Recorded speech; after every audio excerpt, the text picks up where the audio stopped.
Sejam bem-vindos a mais uma aula do curso de Metrologia Básica. Essa é a aula 2 e nós vamos estar falando de conceitos fundamentais da metrologia e algumas terminologias. E para isso, nós não temos como abrir mão de falar do famoso VIN, né, que é o Vocabulário Internacional de Metrologia. Então, eu separei aqui alguns conceitos que são muito importantes para você que está iniciando a sua caminhada aí na metrologia e você também que é um profissional da metrologia, mas decidiu, né, está fazendo esse curso conosco para poder estar aprimorando um pouco mais os seus conceitos. Então, vamos iniciar falando sobre resolução, né? Então, de acordo com o Vocabulário Internacional de Metrologia, o que seria a resolução de um instrumento, né? A resolução do instrumento ela é a menor variação da grandeza medida que causa uma variação perceptível da indicação correspondente. Marcos, o que significa isso? Pareceu complexo o que você acabou de falar. Então, basicamente, é o quanto que esse instrumento ele vai variar dentro da sua medição. Mas o quanto é a sua menor variação. Então, se eu tenho um instrumento que eu quero ler lá 25 graus Celsius, como a imagem que você está vendo aí, né? Então, até ele chegar no ponto de 25,6 graus Celsius, o quanto que ele variou para chegar até 25,6? É o quanto que eu tenho de capacidade de leitura desse instrumento. Então, eu consigo ver que a menor variação dele vai ser 0,1, porque ele vai sempre variar 25,1, 25,2, 25,3, 25,4. E independente do tempo de resposta, ele sempre vai variar tanto para cima quanto para baixo, uma menor variação que é 0,1 graus Celsius. A mesma coisa para a umidade, que é a leitura abaixo da figura que você está vendo. Então, ele está lendo 46,7%. Mas se a umidade aumentasse, qual seria a variação? 0,1%, tanto para cima quanto para baixo. Então, essa é a forma que a gente tem para melhor entender a resolução de instrumento. Grava isso que é importante. É a menor variação da grandeza medida, né? A partir daí, a gente entende, e eu fiz questão de citar aqui no nosso curso, para a gente entender o que significa valor de uma divisão, né? Tem muita gente que durante os treinamentos que eu aplico, sejam em empresas, sejam em cursos presenciais, as pessoas confundem muito resolução com valor de uma divisão. Então, o valor de uma divisão é a diferença entre os valores da escala correspondentes a duas marcas sucessivas. Aonde eu tenho marcas sucessivas? Em instrumentos analógicos. Eu não tenho marcas sucessivas em instrumentos digitais. Em instrumentos digitais eu tenho incremento digital, eu não tenho marcas sucessivas. Então, analisando aí pela imagem que eu coloquei no slide, né, a gente vai ter, então, um manômetro, né, e ele tem uma menor divisão, que é 1 bar. Nesse manômetro. Então, o que significa isso? Que entre as marcas sucessivas, a minha menor variação é 1 bar, ok? Então, isso seria o valor de uma divisão. É óbvio que, à medida em que a gente vai avançando nos treinamentos, Marcos, eu vou escolher fazer com vocês um treinamento de calibração de instrumentos de pressão. Então, a gente vai aprofundar o nosso conceito a respeito de valor de uma divisão. Marcos, eu vou estudar com vocês cálculo de incerteza de medição. Então, a gente vai aprofundar ainda mais o conceito de resolução, valor de uma divisão e o que isso tem a ver com probabilidades estatísticas.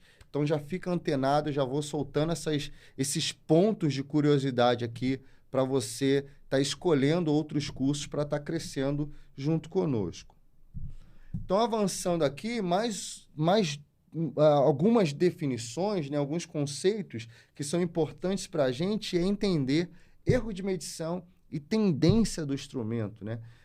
Também você já deve ter visto, se você já trabalha com metrologia, com calibração, se você já faz análise de certificado, análise crítica de certificado, provavelmente você já deve ter visto lá uma coluna lá nos teus resultados, uma hora chamando de erro, outra hora chamando de tendência, e você ainda não consegue entender por que cada laboratório muda, né, em relação a esses conceitos quando ele vai expressar os valores ali no certificado. Então, quando calibramos um instrumento de medição, estabelecemos o quê? Uma comparação entre valores. Daqui a pouco a gente vai entender um pouquinho o conceito de calibração, você vai entender isso melhor. Mas quando a gente calibra um instrumento de medição, a gente estabelece uma comparação entre os valores obtidos pelo instrumento e o valor de um padrão meu de referência. Então, através dessa comparação, o que eu vou ter? Eu vou ter características metrológicas. E uma dessas características metrológicas são os erros e as tendências.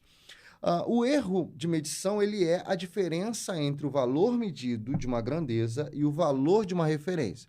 Então, o que é o erro? Eu tenho a minha leitura que eu faço do meu instrumento, que ele diminui, então, do meu valor de referência, que é a leitura do meu padrão. A partir daí, eu tenho o meu erro de medição.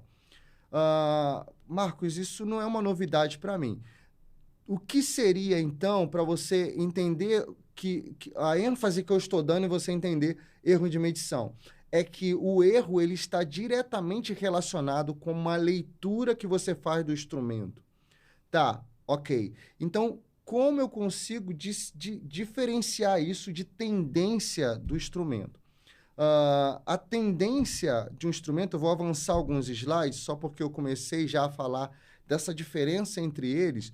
A tendência do instrumento é quando você diferencia, você tem a diferença do teu valor de referência em relação à média de repetições das suas leituras.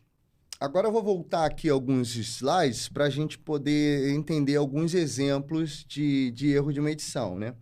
Então, eu tenho aqui 4 leituras que foram realizadas, tanto do meu instrumento que está sendo medido, quanto do meu valor de referência, né? Então, eu tenho, por exemplo, aqui 127,5, que diminui aí do meu valor de referência, que é 127,68, e eu vou ter um valor ali do meu erro, né? E assim vai, né? 127,6, e ele diminui do meu valor de referência. Você está percebendo que cada leitura, quando eu diminuo do meu valor de referência, eu vou ter um erro para cada leitura. Então, o erro é isso, quando eu descubro um erro que está diretamente relacionado com cada leitura. Então, como nós temos 4 valores de erro para o instrumento, então nós vamos adotar o quê? O maior erro de medição que foi encontrado, que no nosso caso aqui do nosso exemplo foi menos 0,48 milímetros, né? E aí a gente vai arredondar para 0,5, menos 0,5.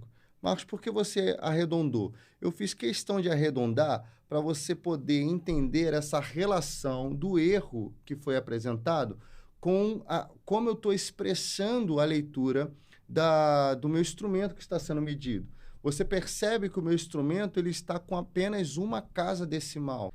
Então, você está vendo que a leitura ele tem uma casa decimal. Então, por isso que eu fiz questão de arredondar o valor, porque nós devemos arredondar o valor do erro ou da tendência para o mesmo número de casas do instrumento que está sendo medido ou em calibração.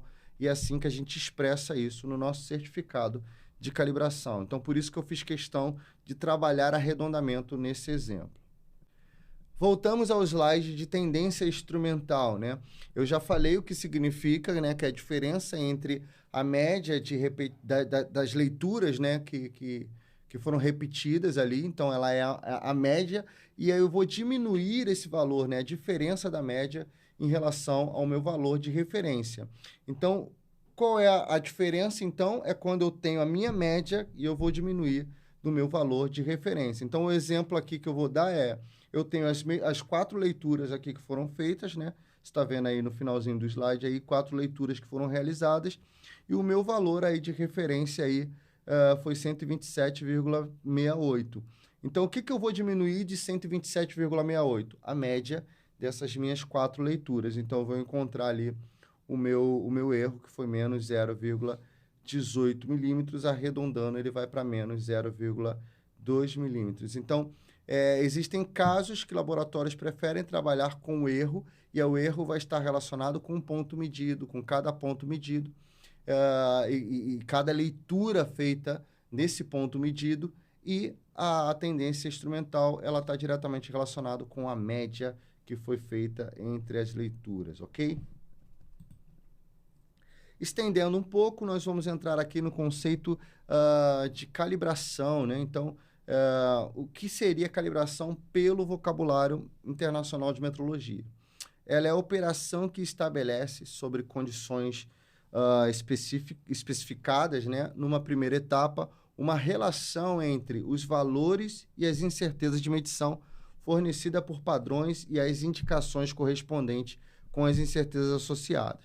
Numa segunda etapa, utiliza a informação para estabelecer uma relação visando a obtenção de um resultado de medição a partir de uma indicação. Então, esse é o conceito, né, para a gente entender calibração, que nada mais é o ato de eu estar trabalhando com comparações diretas ou indiretas, né? Lembra do início da aula, né? No primeiro vídeo, quando falamos sobre método direto ou indireto, então a gente pode estar estabelecendo aí operações, né, dentro de condições especificadas, né? Ou seja, uma relação entre os valores. Valores o quê? Do meu mensurando, que é o elemento que eu quero descobrir as características metrológicas, e do meu padrão, que é o elemento que eu tenho todas as características conhecidas, né? E o próprio nome diz, ele é um padrão de referência, ele é uma referência que vai fazer com que eu descubra todas as características metrológicas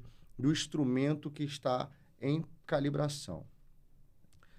Uma nota aqui no slide, né, que a gente não pode confundir calibração com ajuste. Isso é muito importante, ainda mais para você que está iniciando suas atividades aí com metrologia. Por quê? Historicamente, né, falando um pouco do passado, a gente vai entender que associava-se ajuste à calibração.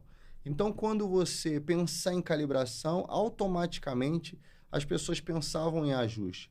Então, eu já vi inúmeros casos que, ao calibrar um instrumento, o instrumento estava com um erro teoricamente considerável, um erro grande, e a pessoa perguntava, ué, mas esse instrumento não foi calibrado? Então, o que ele está fazendo, dando ênfase a essa pergunta? Ele associa o processo de calibração ao ajuste do instrumento, e são coisas totalmente diferentes, né? Então, isso caiu historicamente já há alguns anos, né? Esse termo associando ajuste à calibração. Então, frequentemente, então, a gente precisa entender que nem a própria autocalibração é uma calibração e nem a verificação da calibração é uma calibração, tá? Então, isso a gente precisa entender para a gente poder avançar aí nos conceitos. A gente vai observar também, segundo o vocabulário internacional de metrologia, que calibrar é o ato de confrontar o comportamento metrológico, né, de um instrumento de medição com um padrão de referência, né?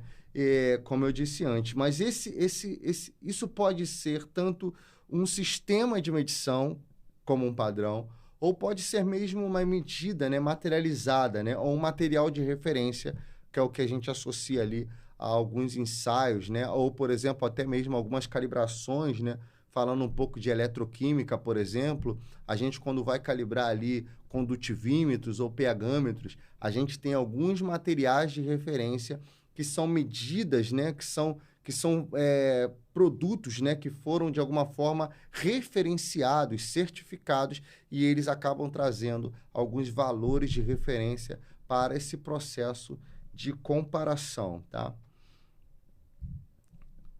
Alguns outros conceitos que são importantes, né? Correção, né? Então, se eu descubro, por meio de características metrológicas, erros ou tendências, então o que eu faço após isso? Acabei de receber meu certificado de calibração, estou analisando ele, estou olhando, estou vendo lá que ele está com um erro considerável. Como eu faço? Descarto o instrumento? jogo ele fora, não está mais, não pode ser mais utilizado no meu processo, de acordo com a criticidade do seu processo, sim, esses exemplos que eu dei podem ser algumas tomadas de decisões, mas nós precisamos aprender esse conceito de corrigir. É para isso também que serve alguns valores que são especificados no certificado. Eu preciso saber como utilizar isso, tá? É óbvio que nós podemos aprofundar um pouco mais esse conceito de análise crítica de certificado dentro das nossas atividades, e você pode estar procurando também no nosso portfólio algum curso que vai estar falando sobre isso, que é o curso de análise crítica de certificado. Mas voltando aqui, o que seria correção, né? É a compensação de um efeito sistemático estimado. Cara, não entendi o que você acabou de ler, o que você acabou de falar, né?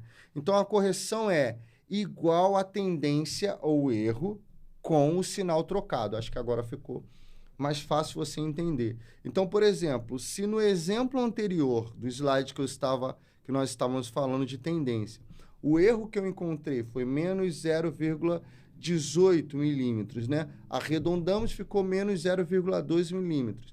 Como eu aplico correção? Eu vou aplicar correção trocando o sinal. Então, agora eu vou ter mais 0,2 milímetros. Então, como eu faço a leitura, né, corrigida? Eu vou pegar a minha média, né, que estava ali, 127,5, e eu vou somar esse 0,2, que é o erro que eu encontrei lá no meu certificado de calibração. Então, a leitura correta, vamos dizer assim, a leitura real do meu instrumento, a partir do que eu estou interpretando do meu certificado, ela é 127,7 milímetros, ok? Mais um conceito para nós estarmos entendendo aqui é a deriva instrumental, né? O que seria a deriva instrumental? Ela é a variação da indicação ao longo do tempo, né? Contínua ou incremental, devido às variações das propriedades metrológicas de um instrumento de medição. Então, o que seria a deriva de um instrumento, né? A deriva ela não está diretamente relacionada com a variação da grandeza medida, né? E nem uma variação de qualquer outra grandeza que pode estar influenciando no seu processo. A deriva nada mais é do quanto que o teu instrumento, a indicação do teu instrumento está variando ao longo do tempo. Marcos, vamos ser mais objetivo. Como eu faço isso na prática? Você tem um certificado de calibração, teu equipamento foi calibrado uma primeira vez, então logo você vai ter um primeiro erro que foi encontrado nesse instrumento. Então você estabelece uma periodicidade de calibração de, sei lá, 1 ano, vamos dizer assim. E após ele ser calibrado novamente, você descobre que um novo erro foi encontrado. Então, na primeira calibração, você encontrou menos 0,2 ou mais 0,2. Na segunda calibração, você encontrou 0,4 de erro. Então, você teve aí uma variação ao longo de 1 ano de 0,2. O que seria, então, essa deriva? É esse distanciamento que o teu equipamento está tendo ao longo do tempo. Isso é muito importante você ter esse conceito em mente, e é muito importante para você que já trabalha com metrologia monitorar isso. Como você monitora isso? A 17.025 vai nos ensinar a fazer checagens intermediárias, e as checagens intermediárias servem para a gente poder estar observando esse afastamento que nós estamos tendo no nosso instrumento, e a partir daí a gente vai tendo essas atualizações de como está o comportamento da nossa deriva instrumental. Erro máximo admissível, né? A gente precisa entender isso, que é o valor extremo do erro de medição. Então, todo instrumento, seja por norma ou seja por um procedimento interno, você precisa estabelecer ou ter o conhecimento de qual o erro máximo que aquele equipamento pode estar atingindo para não estar influenciando diretamente no seu objetivo pelo qual você está utilizando, né? Então, ele seria o valor extremo do erro de medição com respeito ao valor de referência conhecido, aceito por especificações ou regulamentos para uma dada medição, né? Então, o termo tolerância É que tem muita gente que confunde isso, né? Tolerância com erro máximo admissível. Uma vez que a tolerância ela estabelece limites de variação de um determinado processo, ou seja, ela vai estabelecer uma variação que vai flutuar dentro do meu processo. Então, uma tolerância ela pode variar, por exemplo, mais ou menos 0,1. Ela pode variar mais ou menos 1. Então, eu sei que ela vai flutuar variando de mais 1 para menos 1. E o erro máximo admissível, não necessariamente ele tem uma variação. Ele pode ter um valor fixo. Esse é o máximo que você pode atingir para você considerar o seu valor, esse erro, né, que você pode usá-lo ou não, o teu instrumento. Né? Então, por exemplo, dei um exemplo aqui de manômetros, né? Que dentro da 14.105, que é a norma que vai falar sobre manômetros, a gente tem alguns erros máximos admissíveis que estão diretamente atribuídos à classe de cada manômetro. Então, esse é o exemplo aqui do slide que eu estou dando, né? Nessa classificação de erros, por exemplo, essas classes não podem exceder os valores que eu citei aqui. Manômetro de classe A4, qual o máximo erro que você pode encontrar ali? 0,1%, e assim sucessivamente, tá? Importante a definição, nesse próximo slide, de esterese, né? Por que eu fiz questão de citar aqui? Porque um dos instrumentos que eu vou estar citando como exemplo aqui, instrumento convencional, é o relógio comparador. Então, e o relógio apalpador. Então, a gente precisa entender o que é essa definição, né, de esterese, porque está diretamente atribuído, né, ao uso desses instrumentos onde eu tenho essa amplitude, né, de carga e descarga, né, que eu tenho esterese. Qual instrumento? Relógio comparador, eu posso ter um manômetro, eu vou ter dinamômetros, eu vou ter algumas balanças, né, que são balanças analógicas. Então, eu vou ter essa característica, né, que é a esterese. Mas o que é a esterese? É a maior diferença entre os valores de carga, que é a medição efetuada quando a aplicação de um sinal crescente, né, e a descarga, que é a medição efetuada quando a aplicação de um sinal decrescente, de um instrumento de medição. Então, a esterese é um fenômeno bastante típico dos instrumentos mecânicos, né?